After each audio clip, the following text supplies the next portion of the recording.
क्या बाड़मेर और जैसलमेर और बालोतरा की सीट से रविंद्र सिंह भाटी लोकसभा का चुनाव लड़ेंगे? क्योंकि 11 तारीख से रविंद्र सिंह भाटी बाड़मेर और जैसलमेर की लोकसभा चुनाव के अंदर देव दर्शन के लिए वो तैयारियों में जुटे हुए हैं। और इधर बात की जाए तो कैलाश चौधरी है, उनको भारतीय जनता पार्टी ने दोबारा मौका दिया है। वो भी लगातार गुजरात के अंदर अलग अलग जगह पर जा रहे हैं। गुजरात के अंदर जो राजस्थान के लोग हैं बाड़मेर जैसलमेर के, उनसे मिल रहे हैं और लगातार प्रयास कर रहे हैं। क्योंकि इस बार लोकसभा चुनाव के अंदर कैलाश चौधरी भी चाह रहे हैं किसी भी हालत में बाड़मेर की सीट जीतने के लिए उनके भी राह आसान नहीं दिख रही है। क्योंकि इस बार का जो लोकसभा चुनाव है उनके अंदर पिछले 5 सालों के अंदर कैलाश चौधरी का ज़्यादातर बाड़मेर जैसलमेर के अंदर विरोध हुआ। वो विरोध किस लिए हुआ, इन तमाम बातों को लेकर बात की जाए। 2019 का लोकसभा चुनाव होता है, उनके बाद में वहाँ से कैलाश चौधरी जीत जाते हैं। जीतने के बाद में कैलाश चौधरी बाड़मेर जैसलमेर और बालोतरा के लोगों का कहना है 5 साल के अंदर कैलाश चौधरी बाड़मेर जैसलमेर और बालोतरा के अंदर नहीं आए। और उधर बात की जाए तो कैलाश चौधरी भी कह रहे हैं कि मेरे से कोई गलती हुई तो नरेंद्र मोदी को वो गलती नहीं दिया जाए। अब बात की जाए तो बाड़मेर जैसलमेर के लोगों का कहना है कि कैलाश चौधरी ने 5 सालों के अंदर क्या काम करवाया। और इधर कैलाश चौधरी का कहना है बाड़मेर जैसलमेर के अंदर भारत के प्रधानमंत्री ने और जो भारतीय जनता पार्टी ने जो काम करवाया है वो 60 साल के अंदर नहीं हुए हैं। इन तमाम बातों को लेकर बाड़मेर जैसलमेर की जनता क्या चाह रही है, इन बातों को लेकर इधर कैलाश चौधरी का लगातार विरोध भी हो रहा है और कैलाश चौधरी लगातार प्रयास भी कर रहे हैं और भारतीय जनता पार्टी के लोग हैं वो भी प्रयास कर रहे हैं। इधर बात की जाए तो बाड़मेर की सीट है जो निर्दलीय के तौर पर प्रियंका चौधरी जीते हैं। प्रियंका चौधरी अभी लगातार प्रयास बताया ये भी जा रहा है लोग कि प्रियंका चौधरी जल्दी ही भारतीय जनता पार्टी ज्वाइन करेंगी, और अभी तक इन बातों को लेकर अभी तक उन्होंने ज्वाइन नहीं किए।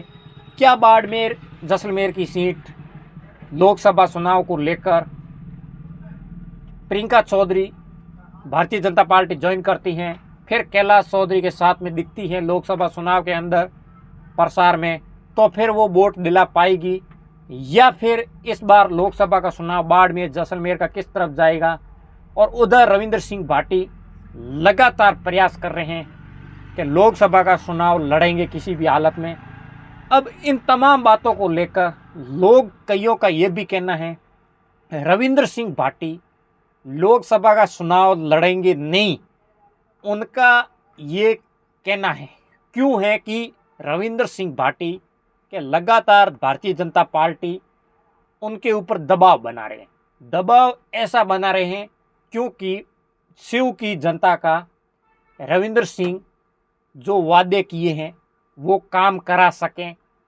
इन वादों को लेकर रविंद्र सिंह भाटी लोकसभा से पहले भारतीय जनता पार्टी के ऊपर दबाव बनाने की प्रयास कर रहे हैं, क्योंकि दबाव बनाया जाए और भारतीय जनता पार्टी ज्वाइन करवाते हैं तो फिर वो लोकसभा चुनाव नहीं लड़ेंगे।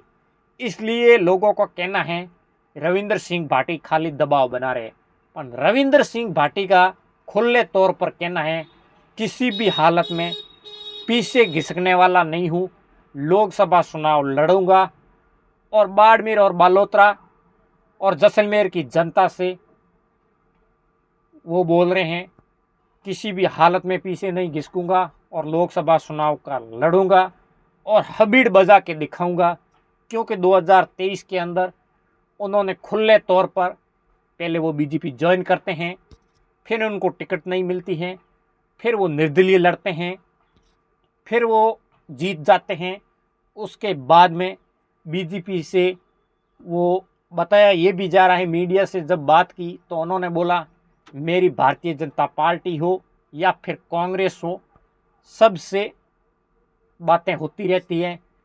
अब तमाम बातों को लेकर क्या रविंद्र सिंह भाटी इस बार लोकसभा चुनाव से पहले क्या भारतीय जनता पार्टी ज्वाइन करेंगे? क्या फिर कांग्रेस ज्वाइन करेंगे या फिर निर्दलीय ताल ठोकेंगे? आप लोगों को क्या लग रहा है? कमेंट जरूर करें। क्योंकि रविंद्र सिंह भाटी बाड़मेर, जैसलमेर और बालोतरा की लोकसभा चुनाव से निर्दलीय ताल ठोकते हैं तो फिर केंद्रीय कृषि मंत्री कैलाश चौधरी की राह आसान नहीं है। क्योंकि रविंद्र सिंह भाटी भारतीय जनता पार्टी से जुड़े हुए हैं और भारतीय जनता पार्टी के वो वोट काटेंगे तो फिर कैलाश चौधरी की राह आसान नहीं है। इन तमाम बातों को लेकर इस बार जो बाड़मेर जैसलमेर का लोकसभा चुनाव है बड़ा ही इंटरेस्टिंग होने जा रहा है। इन चुनाव को लेकर भारतीय जनता पार्टी लगातार प्रयास भी कर रही है नेताओं को जोड़ा जाए, पर बाड़मेर, जैसलमेर और बालोतरा की सीट से क्या नेता को जोड़ पाएगी भारतीय जनता पार्टी? तमाम नेताओं को एक कर पाएगी और ये क्या सीट निकाल पाएगी? आप लोगों को क्या लग रहा है? क्योंकि लगातार बीजेपी राजस्थान के अंदर प्रयास कर रही है किसी भी हालत में 25 मिशन पूरा करना है और ये 25 मिशन पूरा होगा या नहीं होगा, रविंद्र सिंह भाटी हो या फिर राहुल कस्वा हो या फिर और नेता हो, वो बीजेपी से बगावत करते हैं तो फिर भारतीय जनता पार्टी का वोट तो वो काटेंगे तो फिर बीजेपी के लिए मुश्किल आसान नहीं है।